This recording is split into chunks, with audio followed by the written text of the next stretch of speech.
Welcome, everyone. Thank you so much for joining us today. It's another edition of eMigr8 Open Day. It promises to be informative. We'll be focused on landing a role in the UK tech ecosystem, landing a role that comes with a visa. We'll be looking at some of the UK skilled worker routes in terms of visas in the UK. We'll be focused on two specific visas today in terms of the visa types we'll talk about. The skilled worker visa, which requires a certificate of sponsorship. We'll also speak about the UK scale-up visa. Those will be two of the visa types we'll be speaking about today. But our focus in this session is just us sharing tips and some things that you may want to know around being able to land a job in the UK tech ecosystem, because the visa types we'll be speaking about today requires you to already have a job for you to be able to get the visa. And so that's the reason why we've got two related themes, but also saying the same thing. It's going to be about an hour, 30 minutes of packed information. If you wait till the end, we'll be sharing some additional bonuses for people that wait till the end of this session. We are hoping you would have a lot of different questions. We are here to answer those questions as much as we can. We would always say that this is not immigration advice. This is not legal advice either. What we are doing is that we are sharing from the wealth of our experience to be able to help people. Also, if you are, the pathways we'll be talking about today may not be beginner friendly because we are focused really on skilled people, experts, highly experienced people. Those are the people that we're focused on in today's edition. However, it is beginner friendly in the sense that you as a beginner, if you are a beginner in the room, you will be able to plan, you'll be able to plan your journey in terms of what it is that you can do today, and you would be able to hear a lot of tips that you can also start putting into action and be thinking about building your profile along that line. We'll also talk to you about eMigr8. We'll talk to you about some of the things that we do and how we can help at eMigr8. But yes, the objective of this session is for us to be able to share as much information as possible and also answer as many questions as possible within the time that we've got for this session today. And so, as I said, the theme for today is landing a job in the UK tech ecosystem that comes with a visa. Just to confirm that you can hear me, could you type in the chat if you can hear me and if you can see my screen? Please type in the chat if you can hear me. Oops. And yes, you cannot yet see my screen actually. Yeah, you should be able to hear me and see my screen. Can you see my screen as well? Thank you. Fantastic. So our focus today is landing a job in the UK tech ecosystem, a job that comes with a visa. Who are we though? We are eMigr8. eMigr8 focuses on tech-enabled visa pathways to relocation and settlement. eMigr8 focuses on those pathways. Today, just as a recap, we will start by just sharing a bit around who eMigr8 is and what eMigr8 is not. We are not sharing visas here, just to mention. We will focus on the UK skilled worker visa routes for tech professionals, talk about some of the requirements, talk about some things that you may not already know, and then we will focus on landing a role and some of the things that you should know or we think that people should know in terms of helping them land their next role in the UK tech ecosystem, if that's where you would like to play your game. We would have time for a lot of different questions and answers. We may not be able to bring you up stage for you to ask your question, but you can literally ask your question in the chat and we'll be able to attend to them as much as possible. Also, as I said, if you wait till the end, we have a bunch of bonuses that we'll be sharing at the end of today's session. And so we advise that you do so and listen real good. I will also just mention that eMigr8 Open Day, it happens once or twice a month at this point, and we've had a number of sessions of eMigr8 Open Day. We have a lot of the replay videos available on YouTube.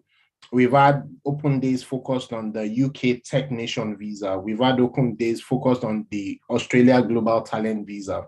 We've had open days focused on the different US visa routes, including the graduate assistant route. We've spoken about the Canada startup visa and several other visa pathway, Germany, and so on. A number of these replay videos are available and for you to take a look at if you are interested in that pathway. We've had coaches come on to share from their wealth of experience to help people to be able to point you in the right direction and also to answer questions that you may have. The different open days have been really informative, and today's session will also be highly informative. But just to whet your appetite, we've got a bunch of other open days coming up within the next couple of weeks. We've got an open day focused on the UK Startup and Innovator visa coming up. We've got sessions focused on the UK Tech Nation visa, the Global Talent visa coming up. We've got sessions focused on the US Global Talent visa route, specifically the O1 visa, O1 EB1 visa coming up, the Canada Startup visa, and also French Tech visa. Those are some of the different open days that you should be looking out for, particularly if you're part of the eMigr8 community. eMigr8 focuses on tech-enabled visa pathway to relocation and settlement. What we say about eMigr8 is that we help you become globally attractive. Our focus at eMigr8 is to help you become globally attractive. Yes, some of us probably came into the room because we are focused on one visa type or the other. We are interested in one visa type or the other. But we believe that if you are globally attractive, having the visas is literally a side effect. The reason is because if you are globally attractive, you will have options. If one door closes, recently there was a lot of talk around a couple of doors that are closing. If you are following the news, if you are part of the eMigr8 community, you are probably aware that the UK student visa route plus the dependent visa are being reviewed by the UK Home Office, for example. But the point is that if you are globally attractive, you will have options of several different countries, apart from your own country, where you may even decide to say, oh, I want to build or stay within my own country. For us, globally attractive is in two ways, either a globally attractive tech profile, which is what we'll be focusing on the most during today's session, or a globally attractive tech-enabled business, typically a startup. For some people, your startup can literally be your visa. We're not focusing on that today. Today, we are focusing on how you can use your tech profile, particularly if it is globally attractive, to be able to land visa options and also be able to further your career. What can eMigr8 and how can eMigr8 help? We help with things like information sessions, general inquiry. We help with coaching and handholding to say, oh, I need help in this way or this other way. We help with preliminary assessment of your qualification status. We help with building a roadmap, either for your application, if you're already on the process of applying, or we also help with a roadmap to say over the next 1 year, these are the things that you need to do for your profile to look like those that can be endorsed, for your profile to look like those that can be awarded the type of visas that we are talking about today. We also talk about different roadmaps to having a globally attractive tech profile. Also, for example, with the UK Global Talent Visa, we can help with things like your endorsement review process. Should you not have been given an endorsement, we can help with that process. But before you get to that stage of not being given the endorsement review, we can help with also packaging and helping and hold in terms of what you need for that specific visa type. And so those are things that you can do. And we do a lot of things for free at eMigr8.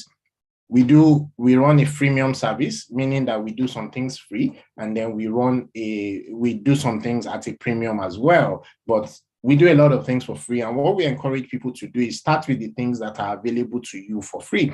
We start with things like information and inspiration. We discovered that a lot of people do not realize that they could qualify for some of these visa types that we're talking about, particularly the ones we're talking about today, but also several of them that are available from all over the world. So we start with information and inspiration, just to inform people to say, these are things that are available. These are things that you can plan for. These are things that you already qualify for. We also run the eMigr8 community on multiple social media platforms where we share information, we share tips, we help encourage each other, and so on. We run the monthly open days, which happens once or twice a month at this point. It's free to members of the eMigr8 community. And so within the monthly open days, we bring coaches, facilitators, guests who have walked the walk, and they are able to share information, they are able to share tips, they are able to share information from their own unique perspective.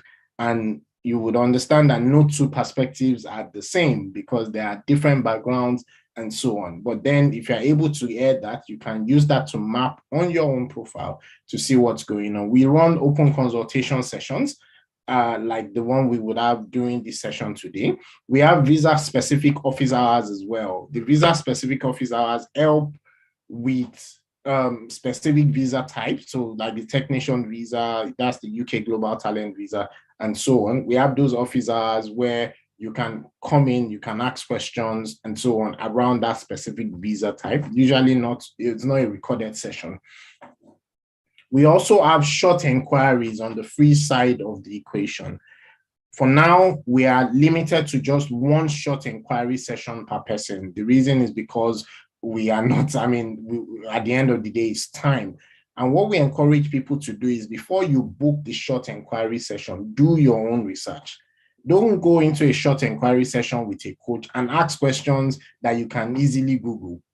That is not what this session is designed for. This session is designed for once you've done your own research, you've done your own plan, you've done everything, you've consume as much information that is available to you as possible. And then maybe you get stuck. Maybe you don't understand something. Maybe there's something in your own unique profile or in your own unique circumstance. Then you can book the short inquiry session because then the coach will be able to answer specifically to you. But please bear in mind that we are only able to accommodate one short inquiry session on the free side of the equation. In addition to that, eMigr8 has got premium offerings as well. So on the premium side of eMigr8, we've got the eMigr8 Circle, which is a premium community. They get access to a few more of these short inquiry sessions, aside from many other benefits. Premium videos and so on are available to the eMigr8 community. We've got the personalized coaching sessions. We've got different eMigr8 premium services, and we've got customized services as well, based on whatever is required by any one of the people on the eMigr8 platform that need help from eMigr8. So as I mentioned, we've got the freemium model. So we've got things that are available for free, but we do have things that are available at a premium as well. eMigr8 also has packages that is geared towards specific visa types to help people that are already ready to apply or already at the stage of applying. So we've got the move to the UK as a global talent, focused on the UK global talent, which is also called the technician visa. We've got moved to the UK in 3 to 6 months and several other options as well, as you can see on the screen. The one we'll be talking about today is the UK tech-enabled visa pathways for skilled workers, and that would be our focus during today's session. eMigr8 communities are available for you. A number of our coaches are in the different eMigr8 communities, and they are happy to help.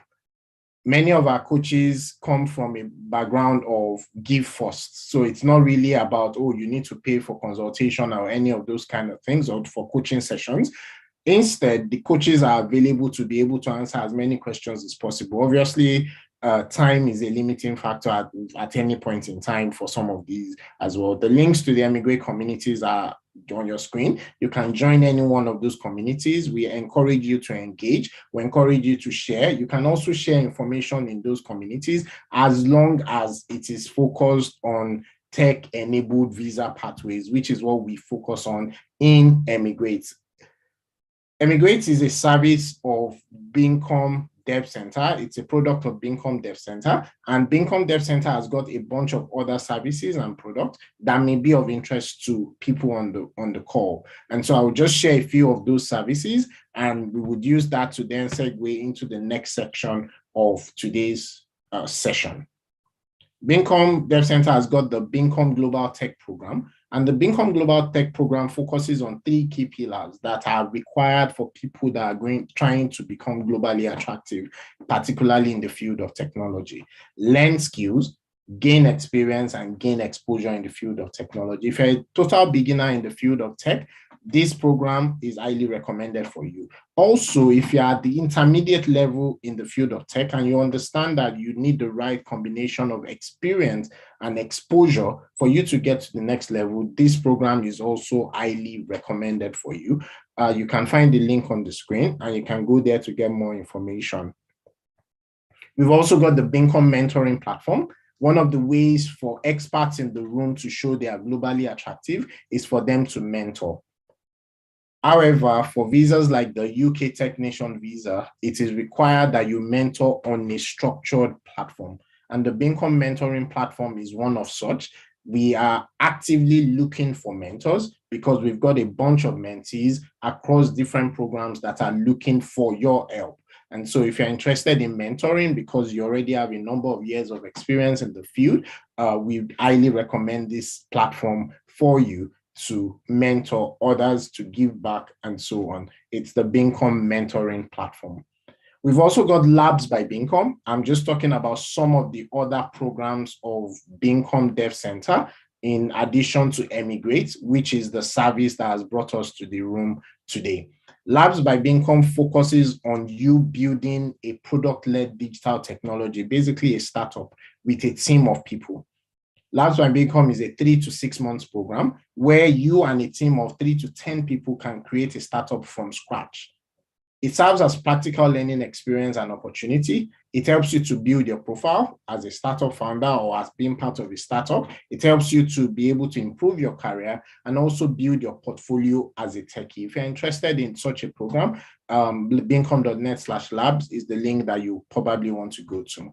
We've also got our tech career coaching service, or called the Headhunter service, and it's focusing on tech employment and recruiting service. We'll talk a bit more about this service because some of the things that we'll be sharing in terms of tips and so on, this service may be able to help, but we are sharing the tips ahead. And then if you need handholding, if you need a coach around your tech career to land your next role faster, to land a certificate of sponsorship faster, to build relevant experience in your target country, to connect with technical recruiters, this service may be of interest to you. You can go to bincom.net/tech career coaching, or you can send an email to Bincom and they will be able to help. These are some of the tech-enabled visa routes that are available as of today across different countries. And so because you are in tech, because you're a tech person, these are some of the routes that are available. I would say you can take a screenshot of these. You can Google them, put them on Google, and you will find a lot of information about these different visa routes. Please understand that this is not an exhaustive list of visas. As I mentioned, eMigr8 as a platform at this point in time focuses on only tech-enabled routes. So there are many other routes that may be available, and so this is not an exhaustive list. Second thing is that this is also not an exhaustive list of tech-enabled visas. These are just examples for you to understand a particular concept, and I will share that concept again right now. Every country in the world that is forward-thinking realizes that there's a war for talent, particularly tech talent. And so the forward-thinking countries of the world are always making different visa pathways available for you as a globally attractive person to be able to move to their jurisdiction, because they realize that you will move your innovation to their jurisdiction, because they realize that you will move your family, your innovation, your work, you create employment and several other things in their jurisdiction. Everybody is fighting for that new oil. And so because of that, they have no choice but to attract the best of the best in the world. And that's what we're saying, that you have options because you're globally attractive. These are some of those options. Almost every European country at today has one version of startup visa or the other.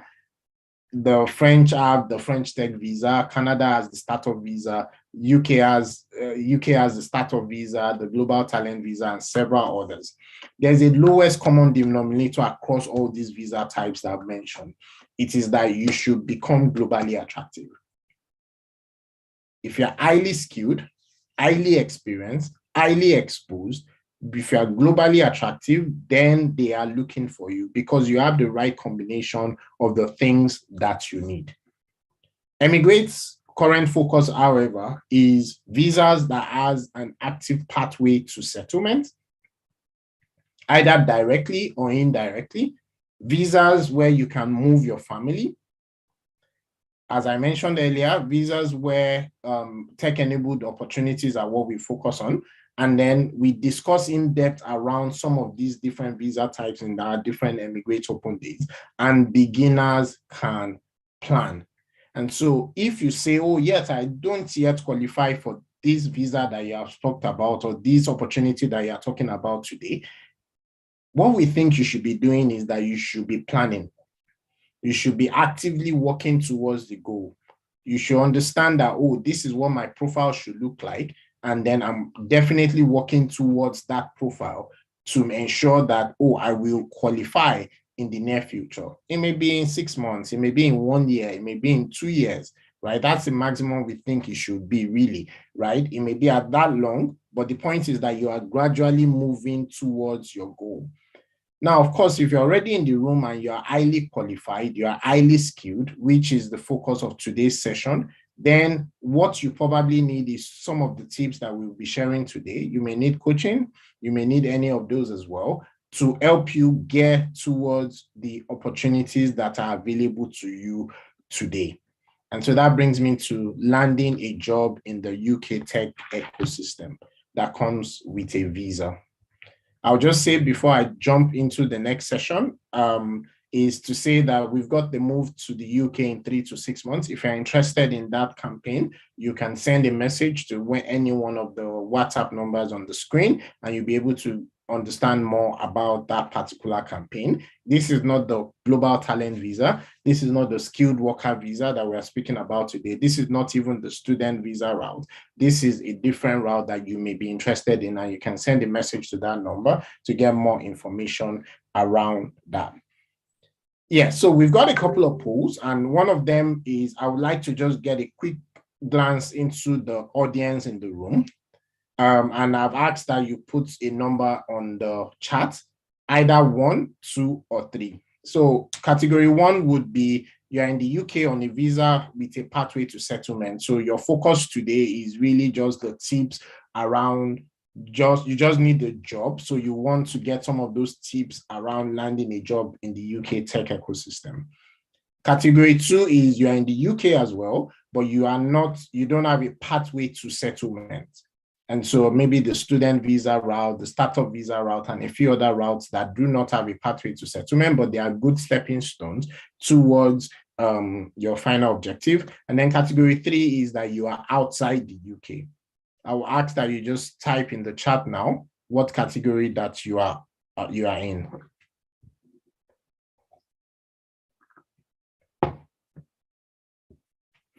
The different categories are on the screen, and we're just asking that you type what category that you are in. Thank you. I see a lot of 3s in the room.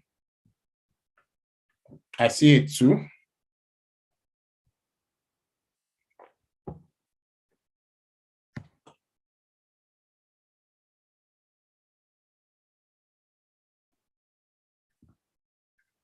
Thank you. Please keep letting us know what category that you are in, and then it will help us, and it will also help me in terms of where I should focus on in this presentation at this point. All right.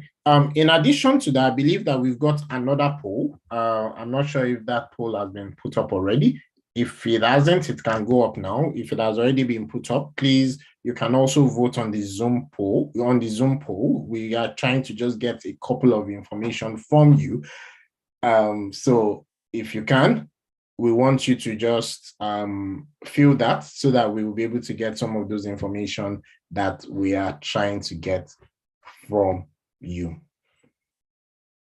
And this brings me to the next section of today's Open Day, which is us talking about some UK skilled worker visa routes that are available to tech professionals.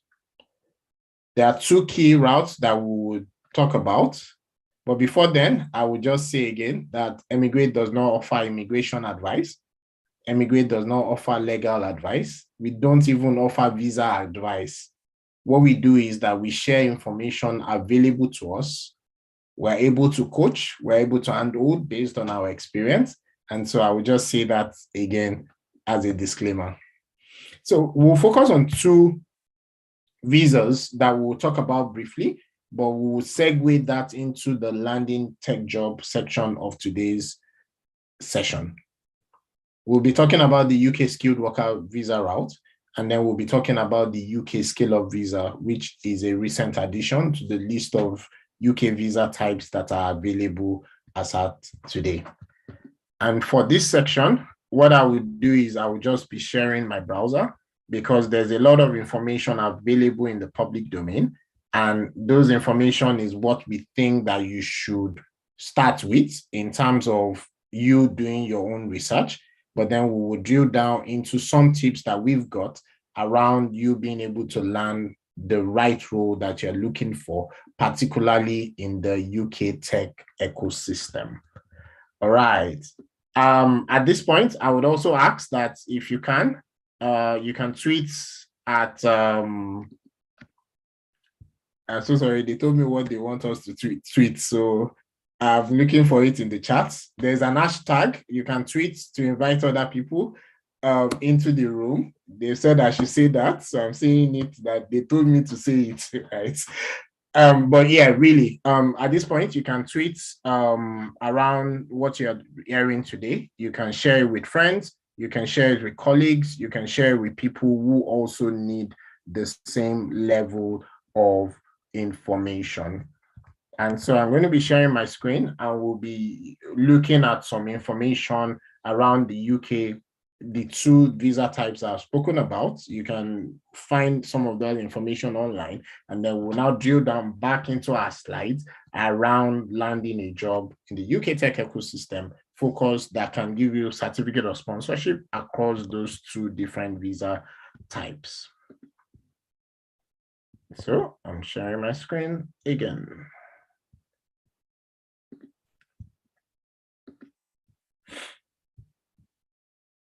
All right. Please just type in the chat just to confirm that you can see my screen.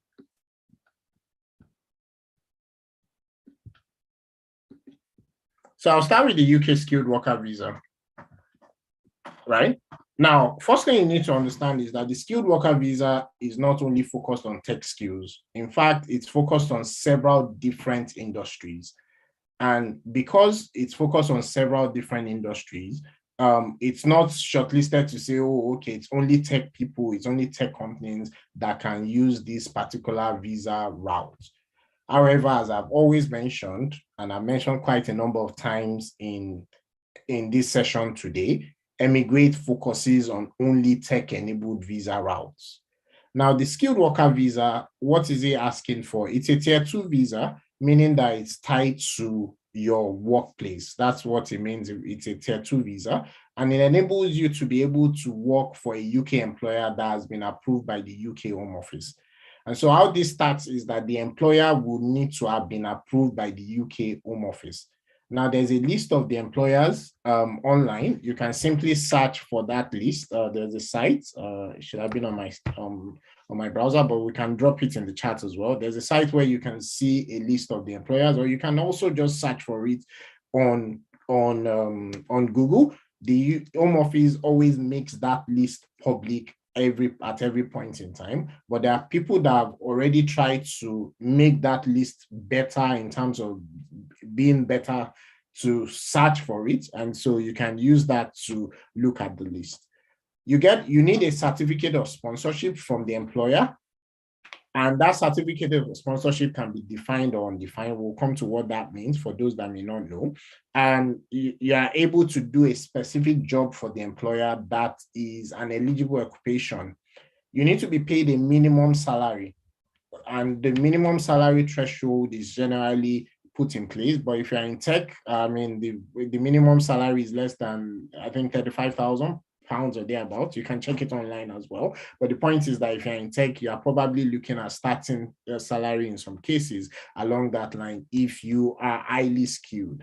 And as I've mentioned, our focus today are for people who are highly skilled, who are already globally attractive, who already have the right combination of skill, experience, and exposure in the field of technology. There are a bunch of other things that you need to do. You need to have a knowledge of English, and there are different ways in which you can prove your knowledge of English. You can stay up to 5 years, but before you need to extend. But what happens is that within that 5 years, you would be able to qualify, most likely if you stay in the UK long enough and all the other requirements for ILR. The scale of visa is also similar.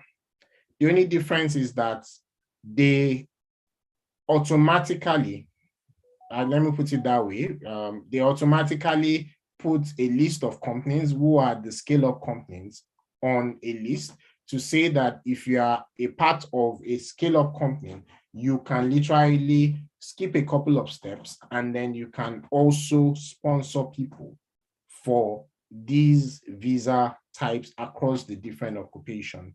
I'm looking at time because we want to leave time for question and answer. And so I'm going to leave it at that. And I will just say, this is available on Google. You can do a search for those two visa types. I'll just talk about the point system briefly, and then I'll go back to my slide. What they use for the skilled worker visa is actually a point-based system to calculate, to say, based on a specific job opportunity, how many points have you earned for you to be able to get the visa. There's a minimum point that you need to get in terms of the point base. I think it's 70 is the minimum point that you need to get. And then they are looking at a bunch of things to see if you are meeting that minimum points. Something I failed to talk about is the shortage occupation list. The shortage occupation list is a list of jobs in the UK that they realize that we have a shortage of these people in the UK. For tech, several tech careers are on the list of shortage occupation list. I'll leave you to go and search for that list. If you just put what I've just said on Google, you'll find the list there, and I'll leave you to search for that list. And on that list, you will be able to find different roles in the field of technology that the UK government has recognized as these jobs, these occupations. We have a shortage of professionals, skilled people in these roles. And so if a company finds a skilled person in this role, wherever in the world that person is, they can bring them into the UK. The UK government will give them work visa so that the person can work in the UK on that list. In terms of the points, you are on an appropriate skill level. You have a licensed sponsor, meaning that a company is sponsoring you. The salary they are going to pay you is more than the minimum threshold, right? There are some occupations that has a 20% discount on that threshold, but we're not talking about that today. And then if the job is in the shortage occupation list, then you get an automatic 20 points as well. Now, those are some of the key points in terms of the point-based system, and you can read much more about this as well online. Now, I would go straight back into my slide in terms of some of the things we wanted to point out that may be useful for many people in the eMigr8 community. Many of the things I've said, I didn't have enough time to drill down as much as I would like to, because we really would need to have time for question and answer in this session, and we may have to do a part 2 of this session as well. A couple of things that we want to just talk about is this, and I will start from the employer's perspective.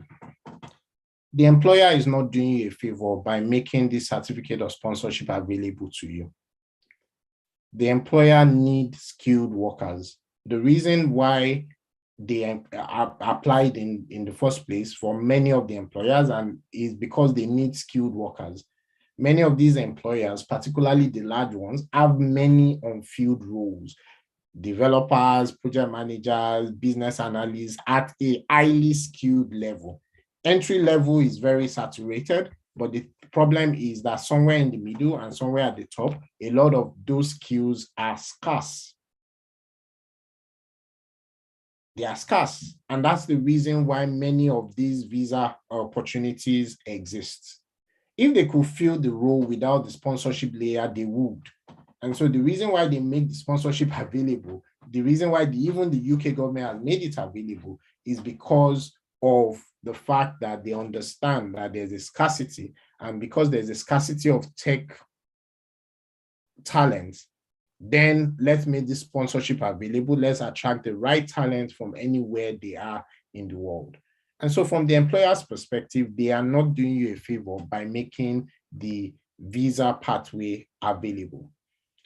The second thing is that the Home Office also defines two types of certificate of sponsorship, which is the undefined certificate of sponsorship and the defined certificate of sponsorship.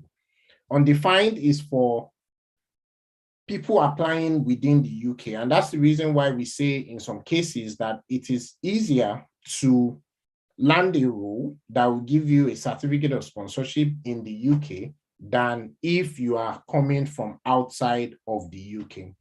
And that's why eMigr8 supports some intermediate types of visa, which is not the end in itself because there's no pathway to settlement, but it is a pathway, it is a means to an end.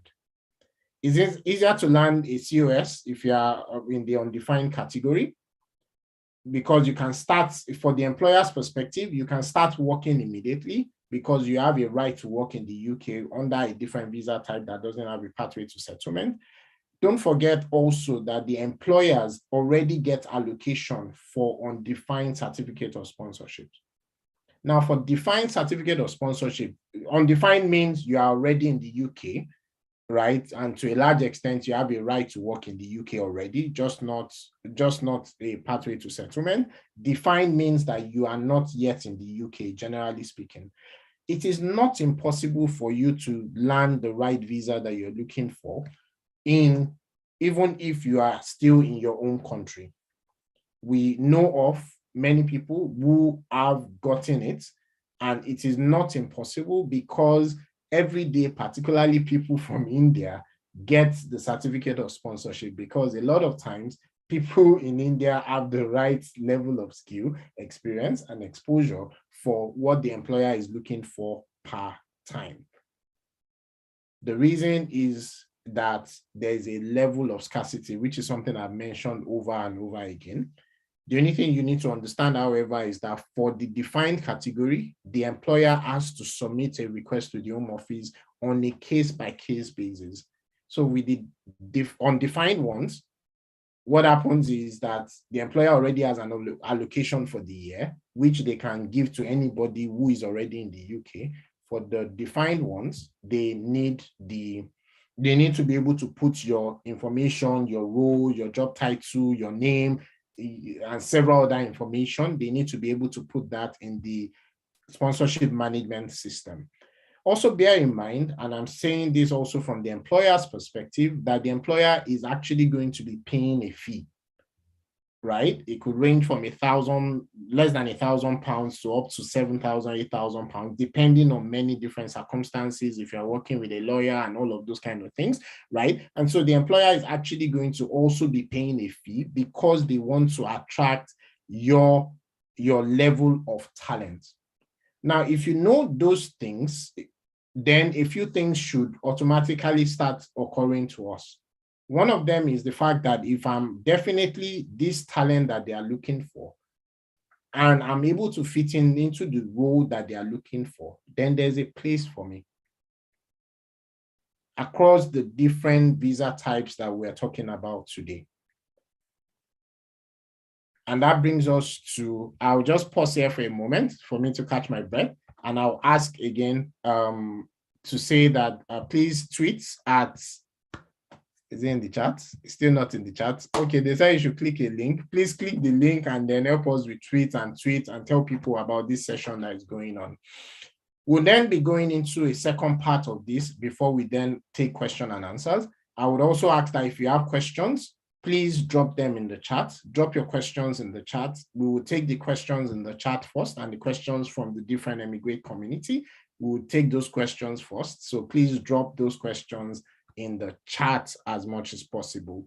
Note them down, ask as many questions as possible. We would allow some time for this question and answer.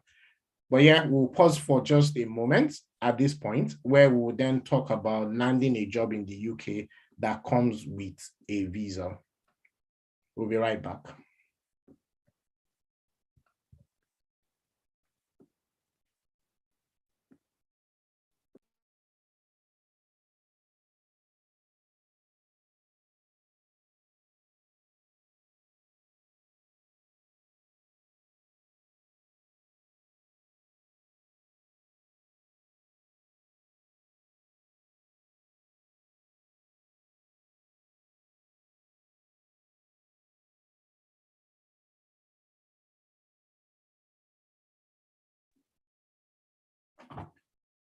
As we mentioned, please tweet at Bincom Dev Center, tweet at eMigr8, use the hashtag eMigr8. Talk about things that may have occurred to you or you may have learned so far during this session.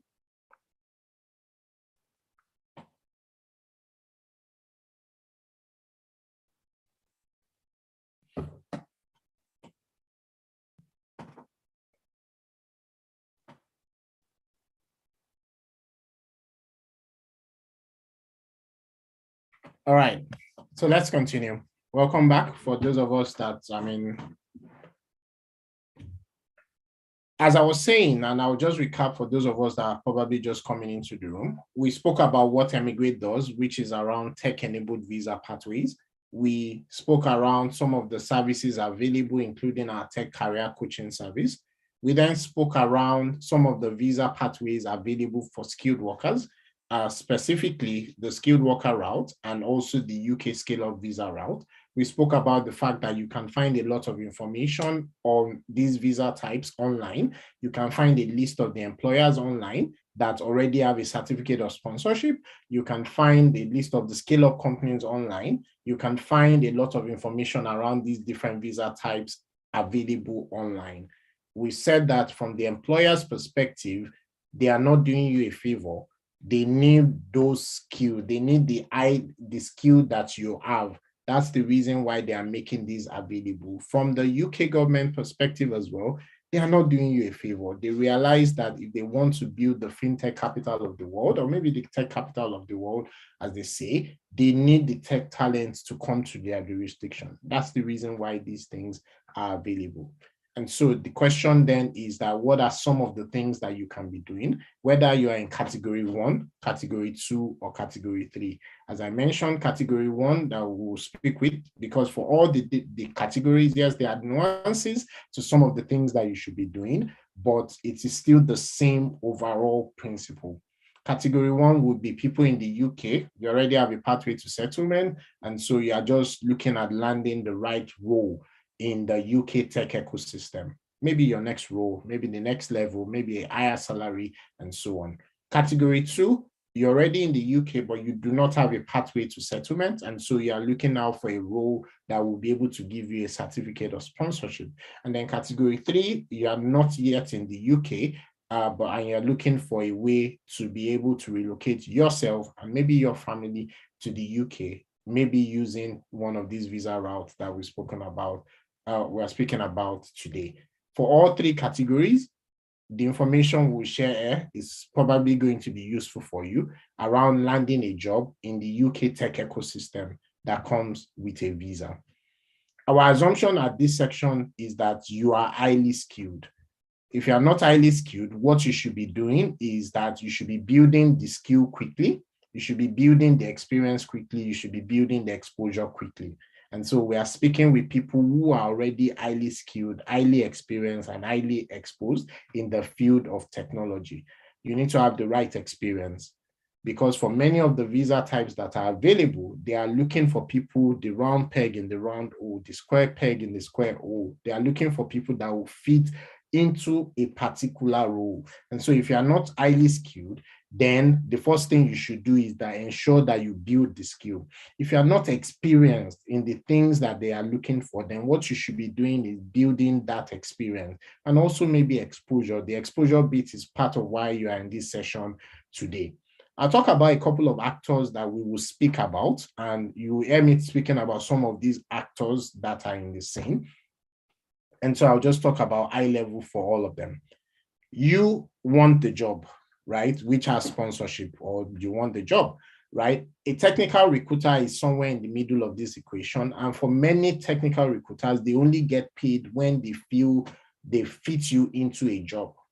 The hiring manager, so the technical recruiter typically may not work with the company.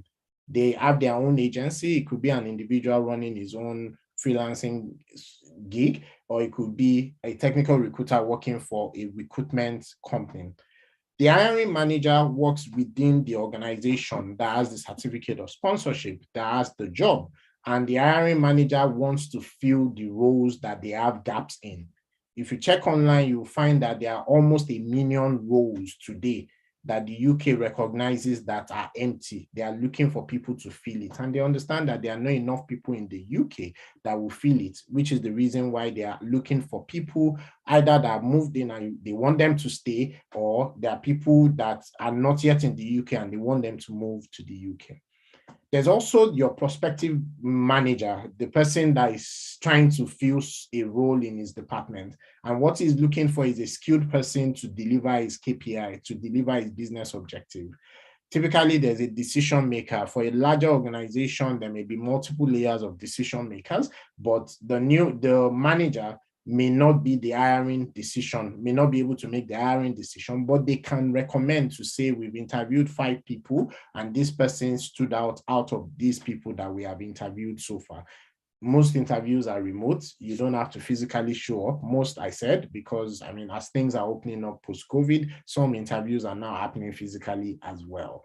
For larger organizations, they then also have a team that manages their visa sponsorship. Remember, I mentioned allocation for undefined, and then they have to also, for defined sponsorship, they would have to put in your details and all of those things and make sure they do a lot of due diligence, because the Home Office does not want anyone to game the system.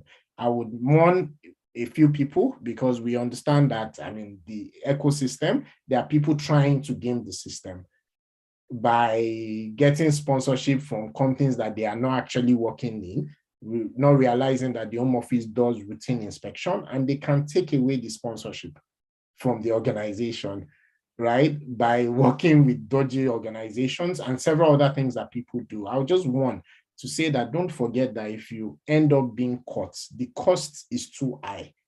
If you end up being caught being dodgy, whether the company or not, you can actually be, your sponsorship and your visa can be removed immediately. That's part of the Home Office policy. So just to mention that. But these are some of the actors in the ecosystem that you should be aware of. Also, because the UK is an organized system, nobody wants to be accused of discrimination of any sort. And so what happens is that the job description that is published is actually the job that you will be doing in many cases. They need to be able to have a level playing field for the people that they are bringing in, to say, oh, we considered all the people. We consider everyone that applied. We considered everyone that came into our view, and that this is the best person to fill the role. And so the first thing that happens before that job is even published at all is that they actually work on the right job description. So yes, we know in some countries they just copy and paste, and they just copy and paste and all of that. The job description would describe exactly what it is that they are looking for the person to do. And so one of the tips that you can probably take away is that the job description that you are seeing for some of the roles that you are targeting, notice that I didn't mention any specific role so far, because you can be on the technical side of tech or you can be on the business side of tech.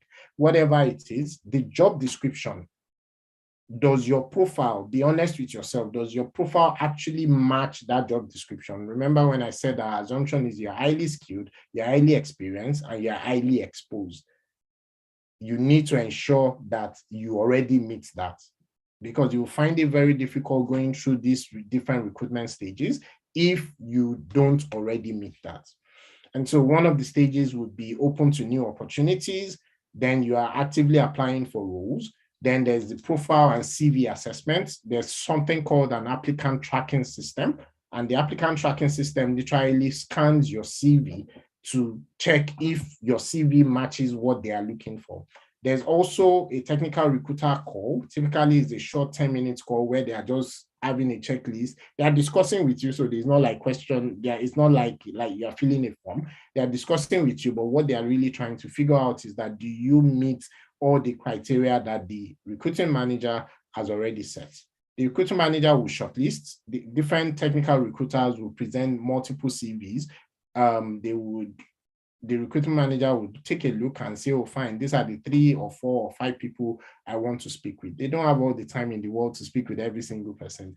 Then there are different interview stages, one focused on technical, because they want to know if you can actually do that job, one focused on the culture fit, and then there's the hiring decision. The hiring decision, most times, if you get to that stage, it's likely you already have the job, with the exception of if maybe 2 people move to the stage and then they will pick just one person. First thing we think that you should do is that you need to optimize your profile. Notice that I didn't just say your CV. You need to optimize your profile. You need to be a specialist. Many countries of the world, they don't mind generalists. They don't mind you to be UI, UX designer. They don't mind you to be a project manager and a product manager and a scrum master and everything together. In the UK, it's different, and in many developed economies as well. UK is just what we are focused on today. It's different. They are looking for a specialist. So if they say that they are looking for a project manager, don't go to the interview and talk about how you've done Scrum Master and a few other things. Yeah, in other stages, yes, that may be useful, but at a certain stage, that is not useful. If they say they are looking for a developer that has experience in Python and that has this and this and this in the profile, don't go to the interview and say that, oh, yes, I'm also project manager and so on. Yes, in many countries of the world, those things are normal, right? But in the UK, they are looking for specialists, particularly at that level. And so the first thing you want to do is that be able to show yourself as a specialist. Be able to show yourself as that specialist that they are looking for.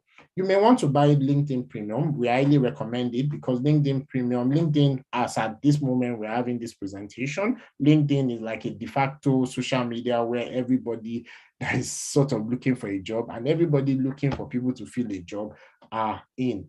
And so you may want to do that. Get someone to review your CV from an independent perspective. Because sometimes you may think that you are projecting something, but the truth is that you are projecting something else. Also, pass your CV through an applicant tracking system.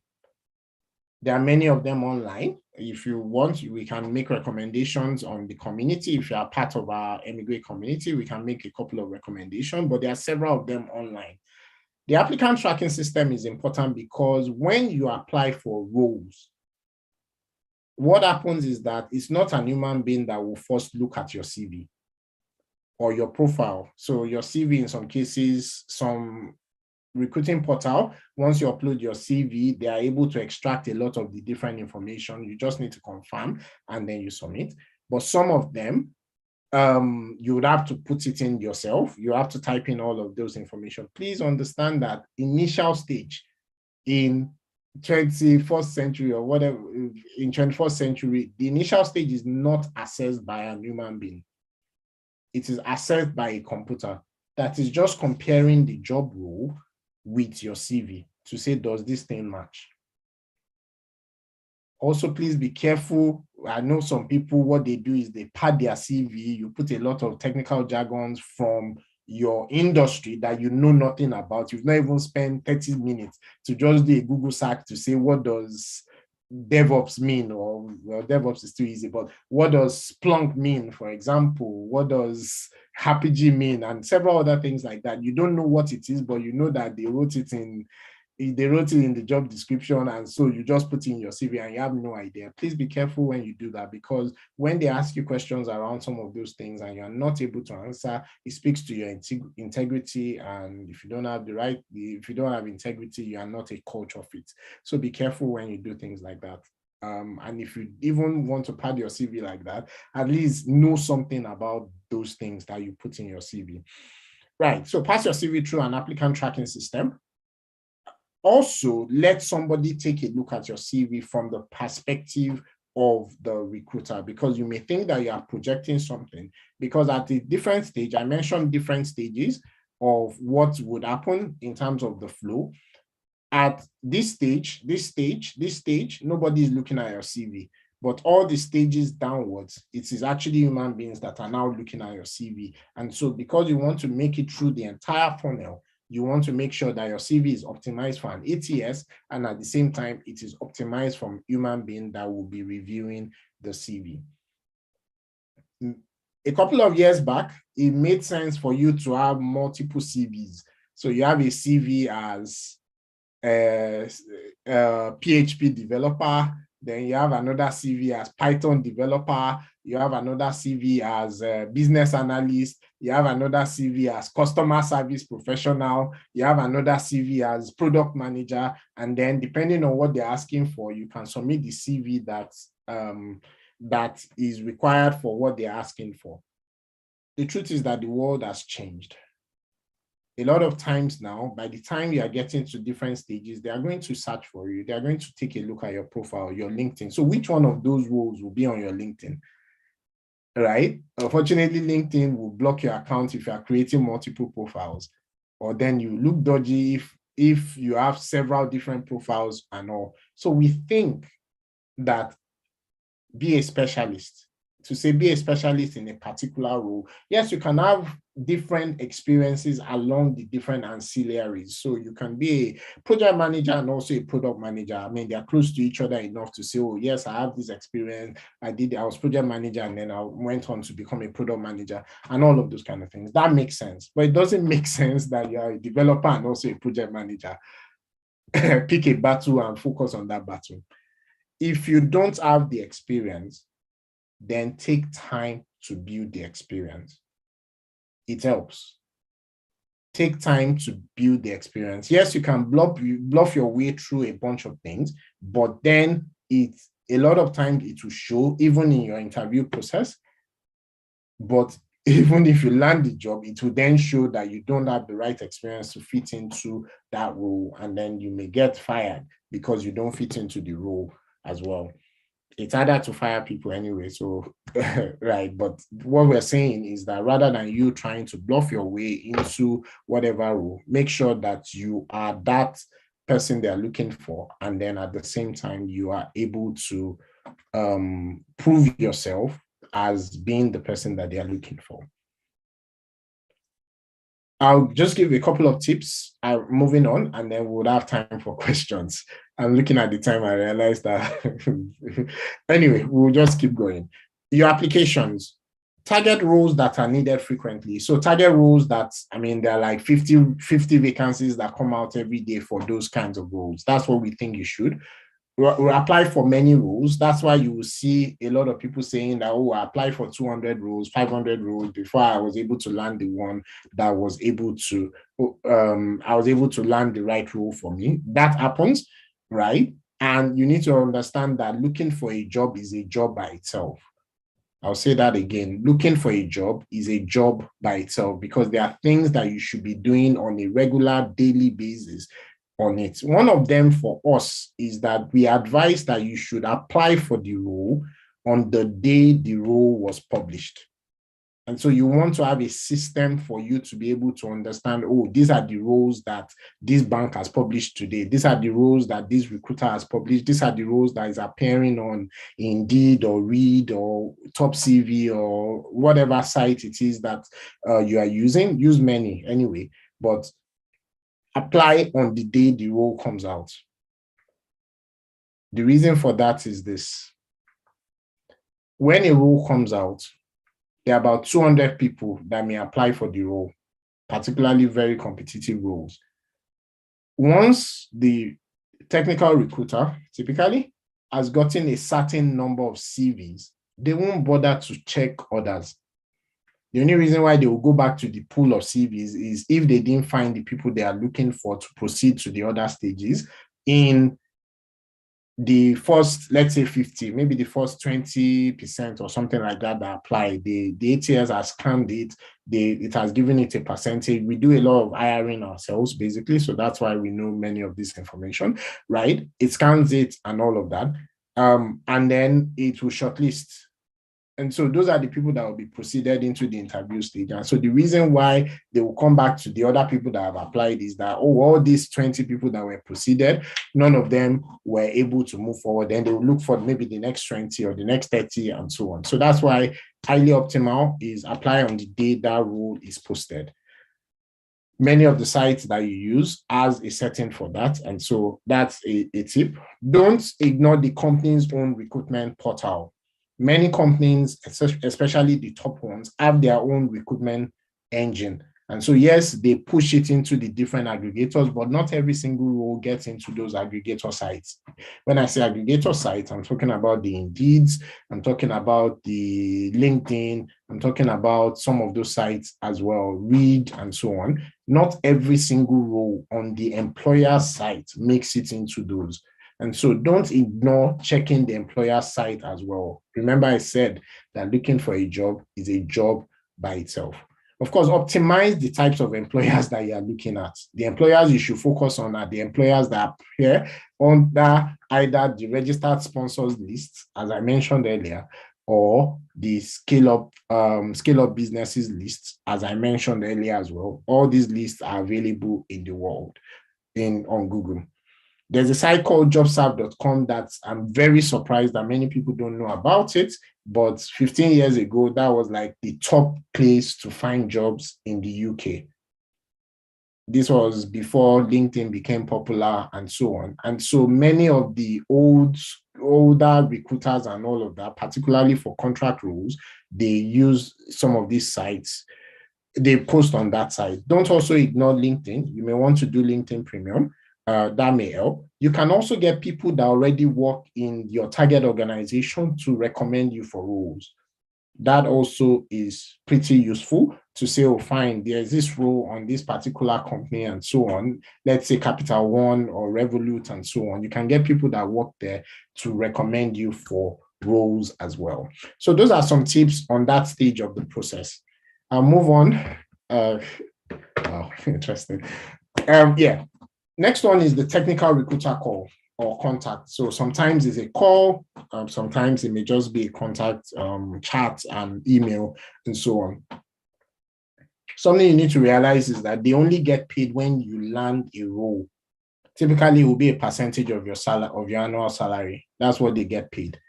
So they don't get paid because they spoke with you. They don't get paid because they pushed your CV forward to the recruiting manager.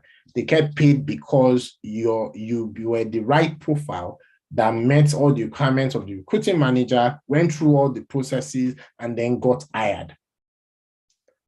And so if you understand that, then you understand the motivation of the technical recruiter. The motivation is, first of all, to ascertain if you meet the job specification.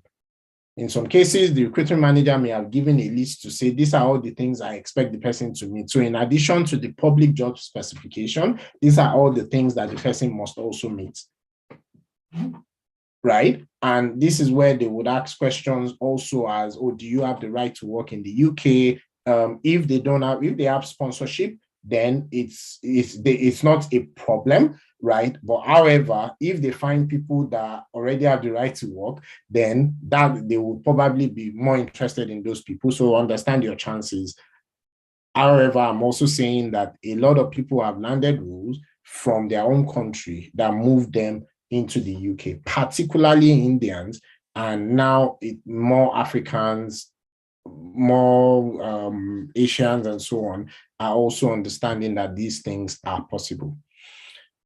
The recruiting manager will get many CVs from different technical recruiters because they too want to fill the role. And so they don't just give it out to one technical recruiter. In the cases where they use a technical recruiter, for some recruitment managers nowadays will say they don't even want to use a technical recruiter, so they play the role of the technical recruiter themselves. But that's a different conversation. They will get multiple CVs. And this is the part where I said that don't forget that your CV will also be looked at by a human being. And then they will look at, oh, this matches. So let's say they had 5 technical recruiters working with them. Each one of them pushed forward 2 people. So that's 5 times 2. That's 10 people on the desk of the recruitment manager. Recruitment manager is not going to interview 10 people for the role. They will shortlist to 3 people. So take a look at the CV, take a look at the experience, take a look at a bunch of things, and shortlist to say, oh, these are the 3 people that I want to proceed forward to the panel interview and so on. And those are the people that will move forward. So at that stage, your CV needs to be optimized. Your CV has to be the UK format. UK format of CV is different from US format of CV. I'll say it again. The UK format of a CV is different from the US format of CV. So you need to make sure that your CV is in the right format for them to quickly be able to understand the things that they need to. On the interview stages, use the STAR model. And this is where you need to actually have the experience, because the STAR model, I can't remember the full meaning right now. Situation, somebody can help us drop it in the chat because I'm sure that some people should already know what that is, but be able to paint a picture of the things that you have done and how it equates to the things that these people that are trying to hire you today would need to get done. Understand that they are not hiring you to come and learn on the job at that level. They're hiring you because you have the skill, you have the experience, you have the exposure, and you need to be able to paint that picture. And so with every other human being as well, the fact that you have done something in the past says that you'll be able to do it in the future. If you've done something similar in the past, then they think that you'll be able to do the same in the future, which is why it's important that you have the right experience for you to be able to show them. But then if you have that experience and you're not able to paint a picture so that the person interviewing you, I do a lot of interviews, so the person interviewing you needs to be able to see through you to say, oh, this person will fit into the role that we are trying to fit him into. If it's for a junior dev, if it's for a senior dev, if it's for a project manager and several other roles like that, they want to see that, oh, this person has done the type of things that are required. They want to see that. I do a lot of interviews on behalf of organization and also on behalf of organizations I work with. And I see all sorts of things of people that have the experience, but then they are not able to paint that picture. And so all of a sudden, the panel does not understand that, oh, this person actually fits into what it is that we're trying to hire for. And then, yes, we see also places where people actually don't have the experience and they think they can bluff their way. Yes, some people have successfully bluffed their way through interview panels and all of that, but it is not easy. I think it is easier to actually have the right experience and then sit in front of the panel rather than the other way to say, oh, okay, I'll pretend and so on. When you have a code test for developers in the room, don't copy code from online and paste. I see this a lot and it makes me sad, right? But I see this a lot when I sit on the side of the company, right? To say you're giving a technical test and then obviously, yes, you can search online and you can find that code test online and all of that. And then instead of you doing your own solution to the problem, then what you decide to do is that you go and copy and paste, then you change some variable names. thinking that the solution, you forget that many of these solutions have been optimized for machine learning, all the technology that you also use. Many of the code testing solutions already have a lot of different capabilities. And so if you can't do it, then start practicing. Start building capacity so that when you get those, and there are several sites out there where you can be building all of those capacities so that when you then get to the test, you're able to do the tests. In some cases, what happens is also that, oh, the tasks, you found the task online. And in some cases, the solution you find online may not even be the correct solution. It may not even be the most optimal solution. I found this interesting in one of the platforms that is used for code testing by the employer. So the employer pays for this platform for them to test developers, right? And then they said that when they see leaked tasks to say that somebody has gone to paste on GitHub to say, this is my solution to this code test that was given by this organization, they try to take it down. But then the ones they leave are the ones that are the obvious wrong answers. Not obvious, but the ones that are the wrong answers. Those are the ones they leave to say they don't get their lawyers to write and all of those kind of things to try and get the code, that code test now. So just bear that in mind. And this same principle also applies for every other role too.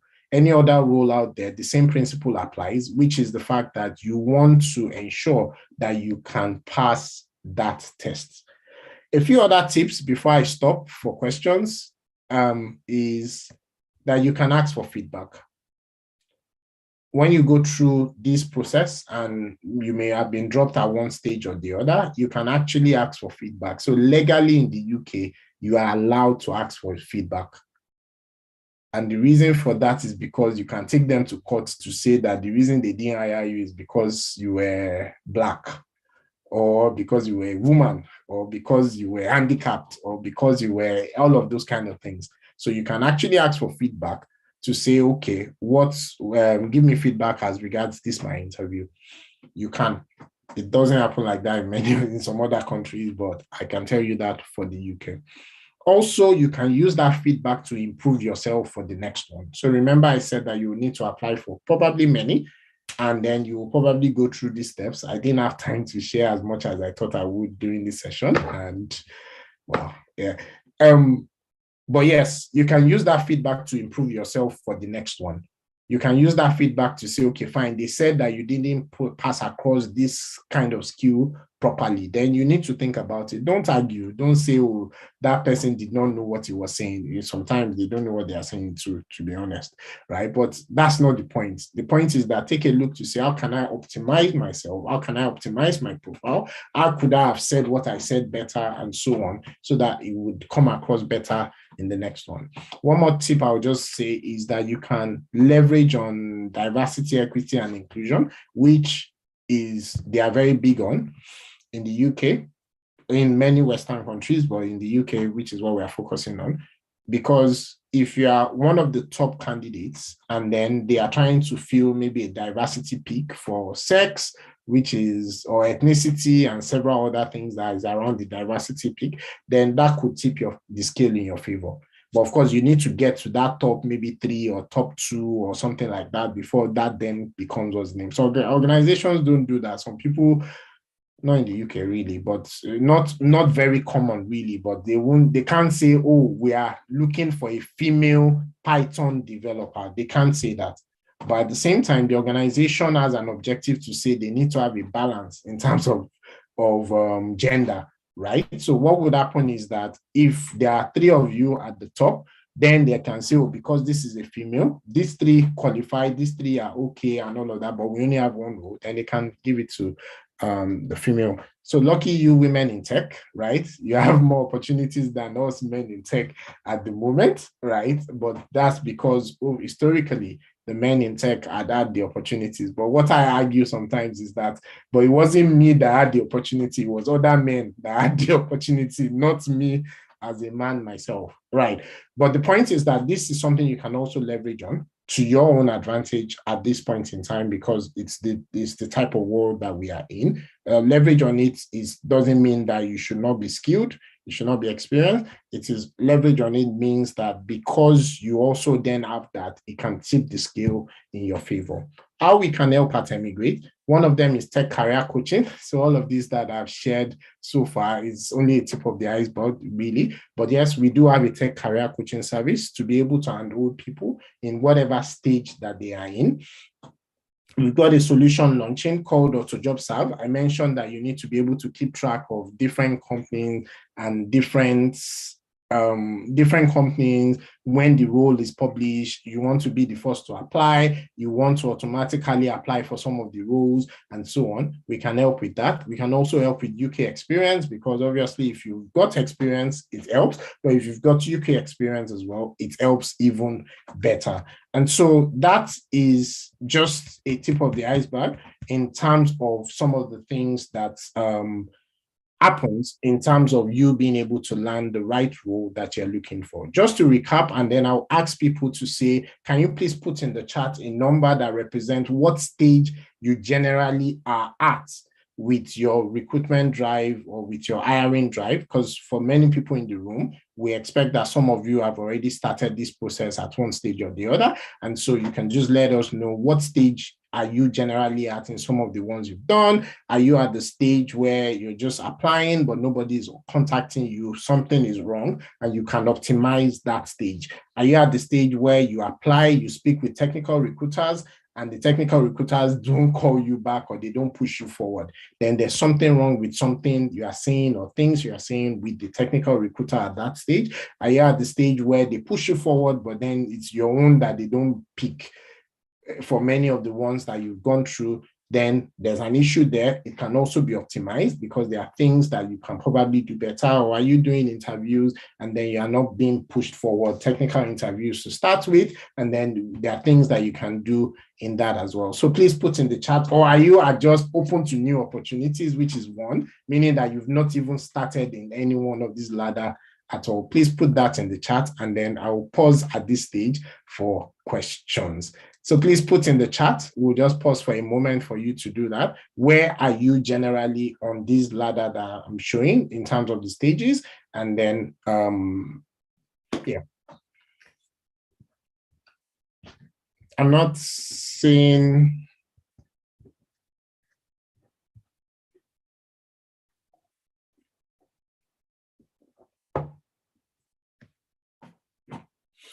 All right. I see a few mentions in the chat already.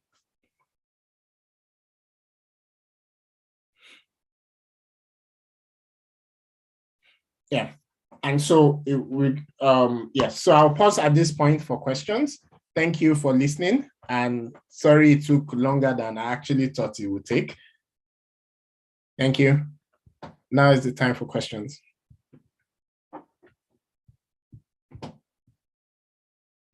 We won't have time for the open consultation, so best thing to do is to post your question in the chat. And also, I believe there are questions from the community as well. Thank you.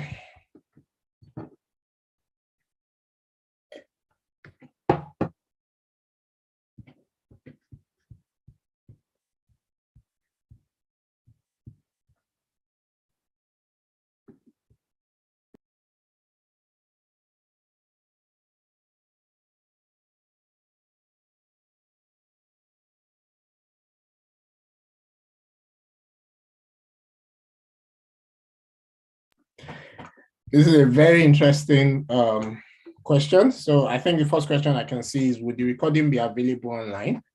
It's a very interesting question. We'll answer that question shortly. All right.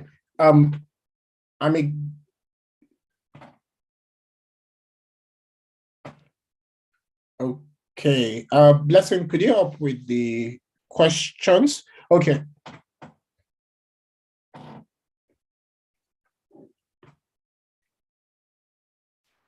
Okay, so there's one in the chat box.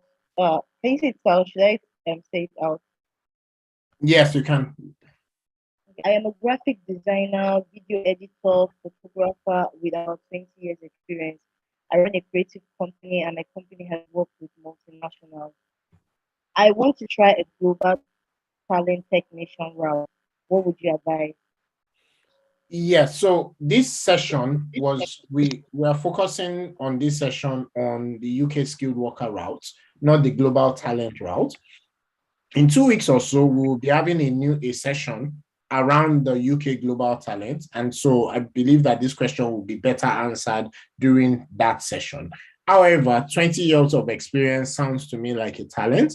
Running a creative company sounds to me like consulting, which they said they don't want in the global talent. What's the name? But then you may have worked on specific products within your company that can show yourself as product led. But yeah, this is a conversation we can take forward within the session focused on the UK global talent route. This session is focused on the UK skilled worker route, UK scale up visa route, and also landing a role in the UK tech ecosystem. Okay. There's another question here. Can being a manager or a team leader help in your assessment? Oh, yes, definitely, because some roles that have been, some roles are literally asking that they are trying to fill you in as a manager, meaning that you've been able to manage people, other people, right? And so that's what they are looking for. In fact, some of the senior roles out there are usually for you to be able to lead a team of either other seniors or maybe juniors and seniors, a mixed bag. So that is good experience. The only thing is that you need to be able to describe those experiences in the way where your panel, the technical recruiter, the recruiting manager, the hiring manager, and several others would be able to understand what it is you're saying and be able to position you to say, oh, this person will fit in nicely into our own organization that we are recruiting for. I hope that handles that. There's another one here. Does being on the scale of company list automatically qualify company to sponsor? I had applied in the past and got a reply from one of them that they are not able to sponsor, but we need to go ahead if I was in the UK already. Yeah, so that's what I explained earlier around defined and undefined. So yes, it qualifies the scale up. Every scale up is able to sponsor, but some scale ups, some companies would avoid sponsoring people who are not already in the UK, because if you are not already in the UK, there are additional complexities. Some companies don't mind.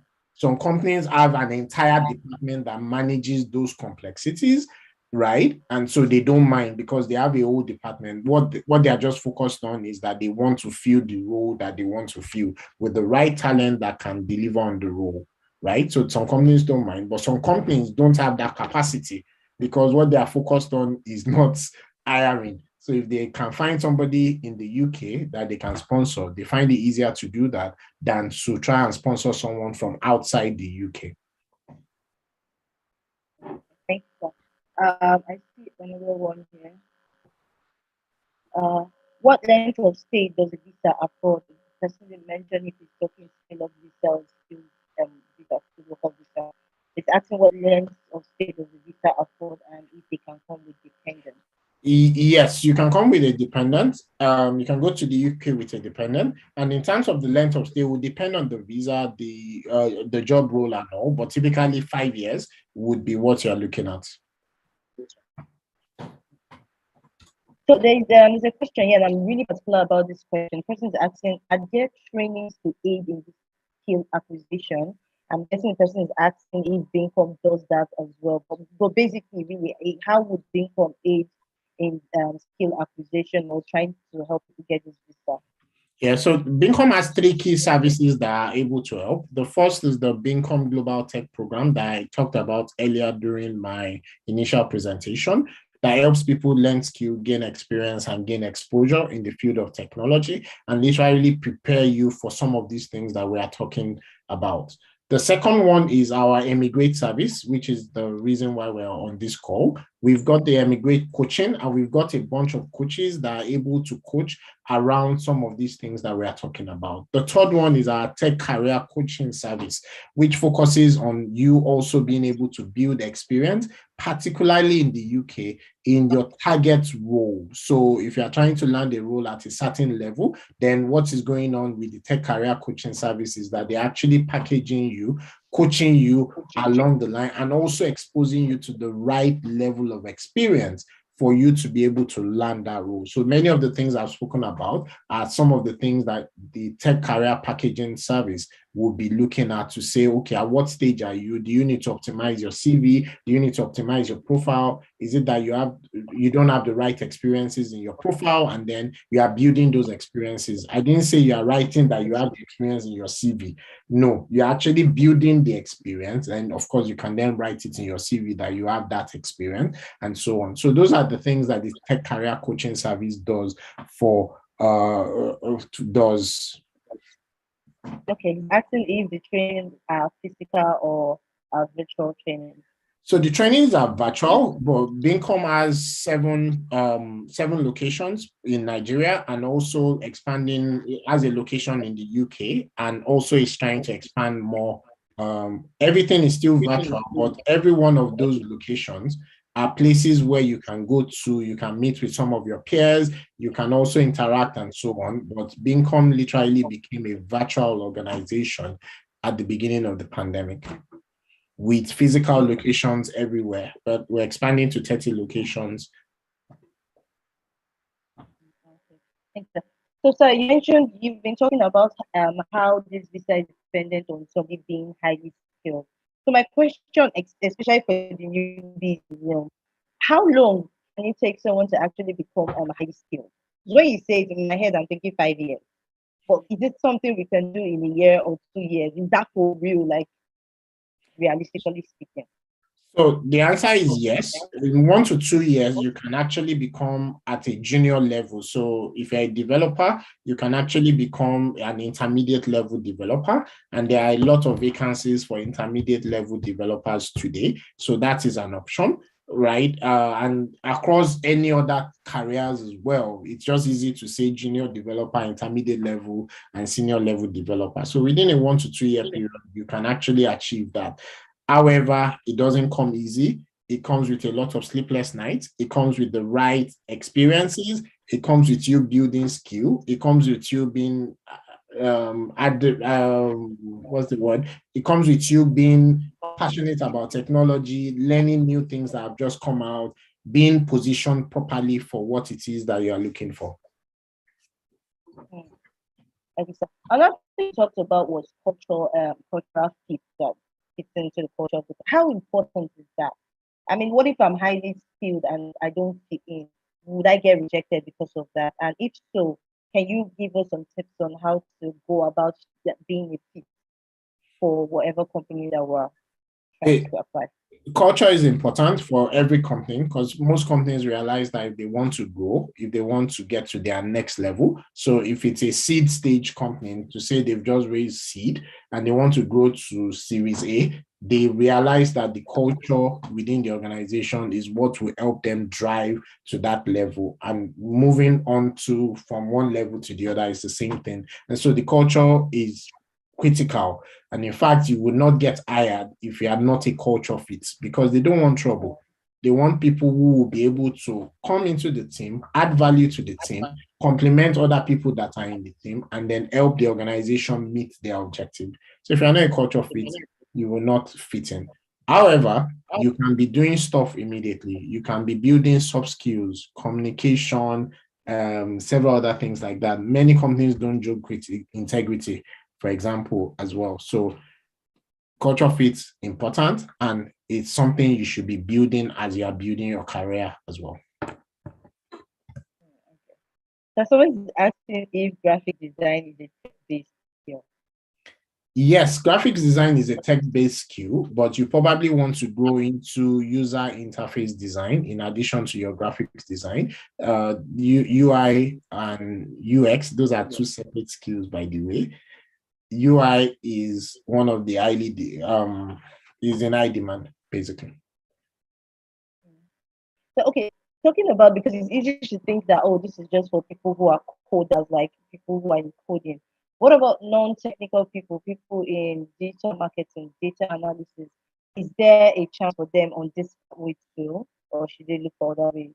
The answer is yes, because if you go to this shortage occupation list, as I mentioned earlier, you will find a lot of these things that you've mentioned, product management, digital marketing, performance marketing is what it's called, but you'll find a lot of these listed there as part of the shortage occupation skill. And so what you want to do is look at one of those skills and target it to say, I will be an expert in this within a year to 2 years. And if you've already started, then I mean, you're probably already an expert. Someone asking, what soft skills do you recommend? What soft skills do you recommend? That's a tricky question, because I thought soft skills is a word used for a combination of things that makes you in addition to your other skill. So every skill that is not your actual technology skill is what I thought is called soft skills. But leadership, if you're at manager level, then leadership, you need to be able to do that. Mentoring, communication, there are several of them. Presentation, being able to share what you are thinking, right? Because in some cases they give you a scenario-based question and all of that. So those are some soft skills. And if it's physical interview, your appearance also matters. Even for virtual as well, your appearance matters. I want to ask about the point-based system. So you talked about yes, the point-based system. Is it like if I agree to say, oh, okay, I want Beancom to help me, I have tried it before, I've even tried to check myself online and I don't get enough points. Is that something Beancom can help me with to increase my points? So for the UK visa, right, the point-based system is not from you, how do I explain it? So yes, there are some visa types, not the UK now, where the point base are things that you can start building to say, oh, if you're married or not married, all of those kind of things, it will give you points or not give you points. In this case, the point-based system would be things like if your role is in the shortage occupation list, then you get automatic 20 points. If the job pays salary higher than the threshold for that occupation, you automatically get 20 points, and then it goes on like that. So what we would do and work with you on is to ensure that your profile meets the role that will pay the 40Ks or 50Ks or maybe even 100Ks of this world. That's what you want to do. And then once you get the job, you automatically get those points.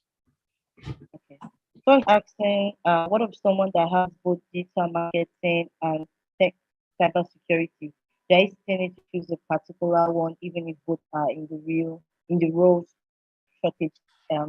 Interesting question. So the UK is looking for experts. It is very difficult for you to be both an expert in digital marketing and also an expert in cybersecurity at the same time.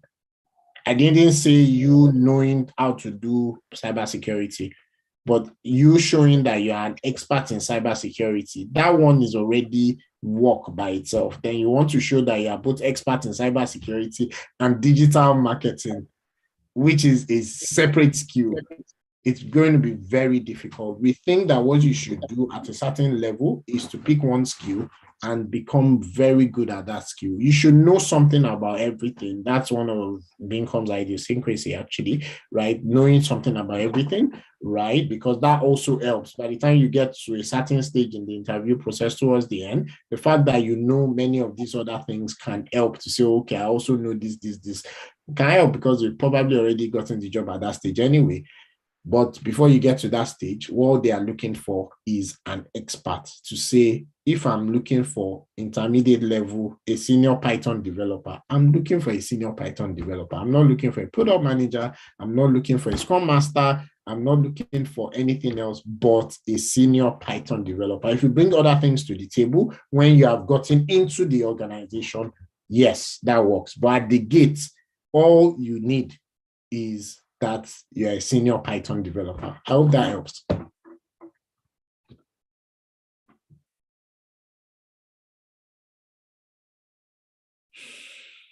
Okay, so I see another question here.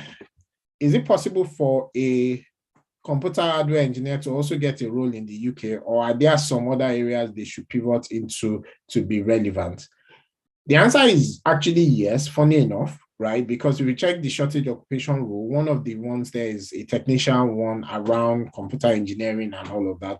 Very funny enough. But what I believe personally is that you should probably be looking at things like cloud, infrastructure management, DevOps, and all. I think that is where the world is going into.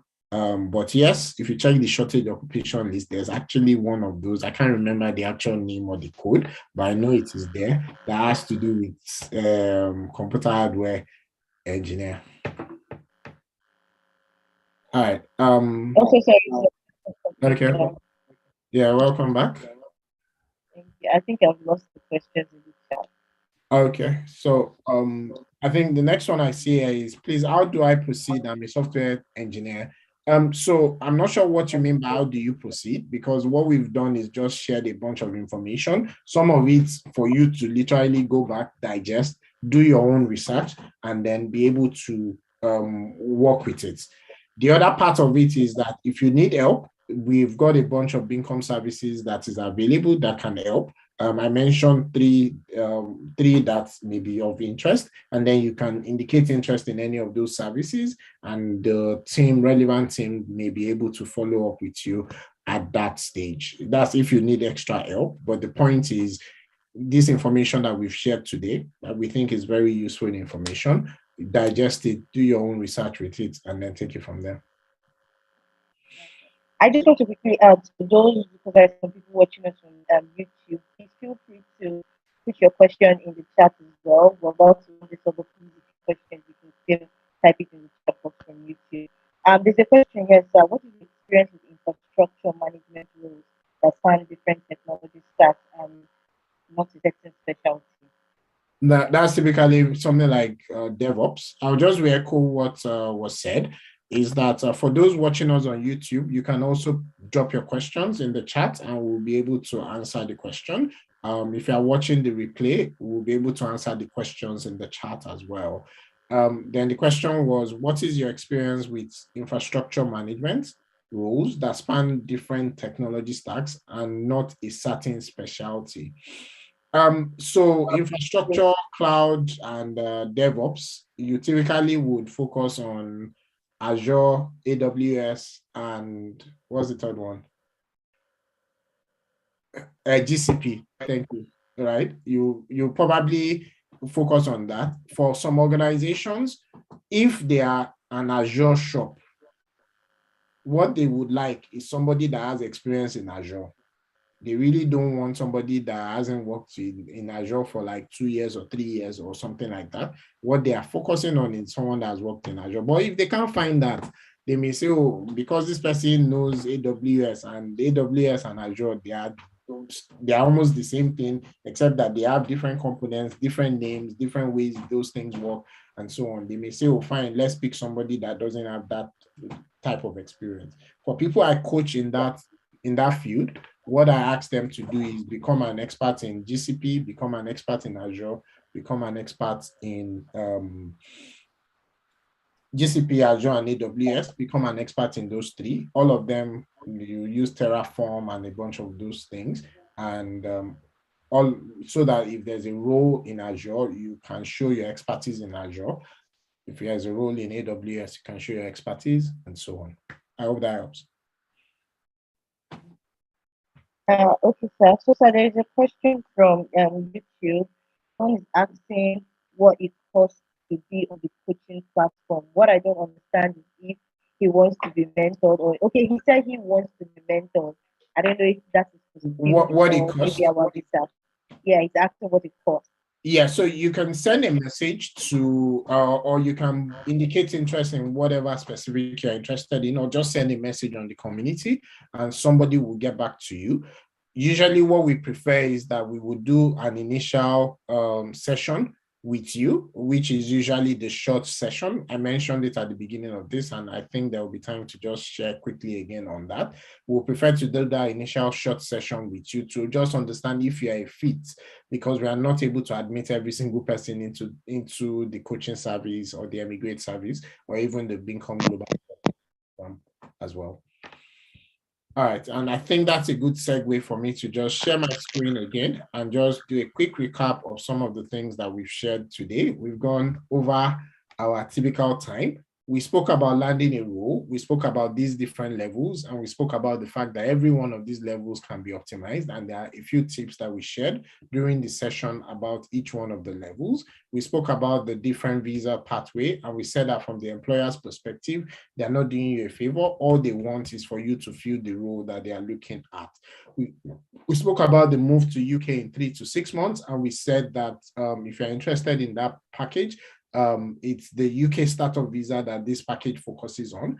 And you can send a WhatsApp message to any of the numbers you see on the screen, which hopefully will be dropped in the chat as well, and we'll be able to give you more information on that. We said that if you don't yet qualify, what you should do is you should be planning and you should be building your profile towards that. We spoke about what eMigr8 is, to say we help you become globally attractive. Visa, yes, is a side objective. It's probably the reason why you joined this particular call, but it's really just a side objective of that overall plan, which is that help you become globally attractive. A bunch of services that eMigr8 covers, information session and several others, and that eMigr8 focuses on a freemium model. Freemium means that we do a bunch of things for free, but we do have a premium offerings as well. Some of the free offerings you can see by one side, and the premium offering you can see by the other side as well. We've got the eMigr8 premium service. We've got short inquiry sessions, which is free. We are limited to just one short inquiry session per person, which is usually about 10 minutes. However, as I said earlier, to say if you wait till the end, we've got a bonus for you, is that you can get a second short inquiry session for free because you've actually waited or watched this video to the very end. And so you get access to 2 different short inquiry sessions where you can ask any question around anything that you need. It could be career, it could be around the visa coaching or any of those as well. eMigr8 packages, we've spoken about some of those, and we've asked that join the eMigr8 community. We look forward to that community being very vibrant. And we ask that you engage, you like, you share, you comment, invite friends, and so on into the eMigr8 community. We also said that we've got a bunch of other open days coming up soon. And the next open day will be focusing on the UK Global Talent Visa. And so that's a quick recap. Any last minute questions, Blessing, before we jump off today?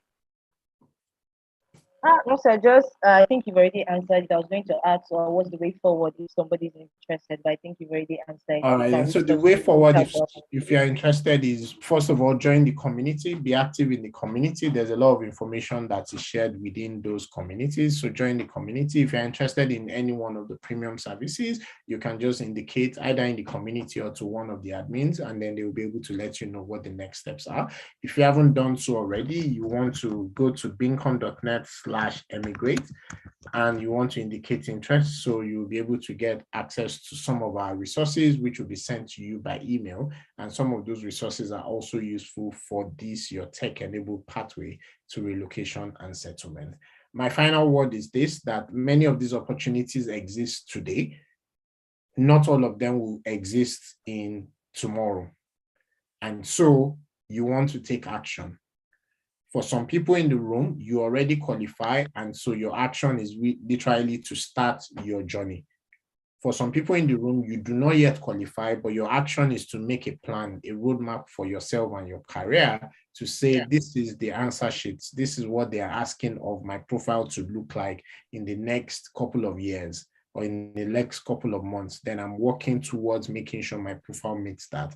I'm building the right skill for my profile to meet that. I'm building the right experience for my profile to meet that. I'm building the right exposure for my profile to meet that. And you want to be doing all of those things simultaneously so that you don't get to the other end and you have all the skills, but you don't have any experience. You don't want to get to the other end and have all the, you have experience, but you don't have the right skill or the right exposure for what is being looked for in the industry at this point in time. Something I didn't say for those of us that are already in the journey of that application process is that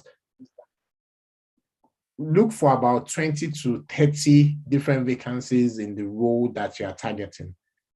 Bring them all together and then compile all of those vacancies into one major profile.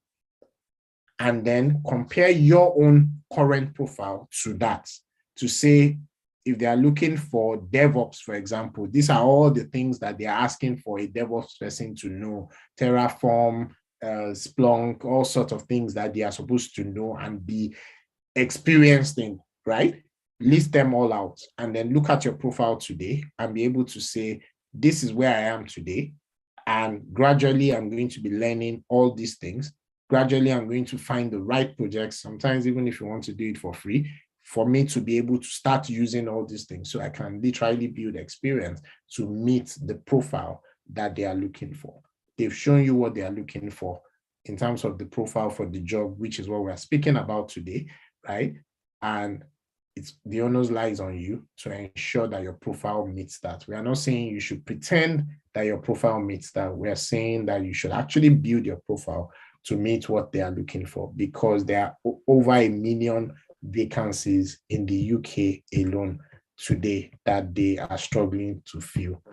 Thank you so much, everyone. The recording will be available for this session. The recording will be available for this session. Thank you, everyone. Have a lovely rest of the day.